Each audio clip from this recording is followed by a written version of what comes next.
14 octobre 2025, au travers d'une plainte, l'agence judiciaire de l'État saisissait le parquet de la République après dénonciation des dirigeants actuels de la Caisse de dépôt et de consignation contre le nommé Harold Leka pour des faits d'escroquerie et de violation des procédures de passation des marchés publics.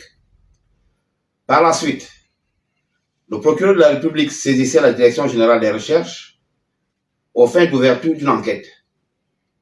Interpellé et auditionné dans le cadre de l'enquête préliminaire, il était gardé à vue, puis présenté au procureur de la République dès clôture de cette enquête le 20 octobre 2025. Le même jour, une information judiciaire était requise à l'encontre du supranommé, des chefs d'escroquerie et de violation des procédures de passation des marchés publics. Ces faits sont prévus et réprimés par les dispositions des articles 301 du Code pénal et 254 du Code des marchés publics. À l'issue de son inculpation par le juge d'instruction, M. Harold Leka était placé sous mandat de dépôt. À cet effet, l'information judiciaire suit son cours.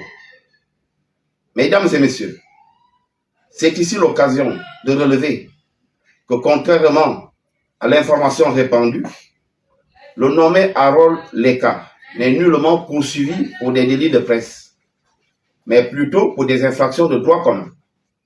De ce fait, la présente enquête ne se limitera pas uniquement à lui. Conformément à l'article 4, alinéa 1er du Code de procédure pénale, rappelant le caractère secret de l'instruction, aucun autre élément du dossier ne saurait être communiqué à ce stade de la procédure. Le parquet de la République réaffirme son attachement au strict respect des droits de la défense et à la présomption d'innocence de M. Harold Leka. Principes fondamentaux garantis par la Constitution et consacrés par les lois de la République. Par ailleurs, le parquet de la République informe l'opinion que des enquêtes financières portant non seulement sur les différentes administrations, mais aussi sur les fonds alloués à chaque province pour des projets d'impact direct sur la population au cours de la transition seront ouvertes dans les prochains jours. Je vous remercie.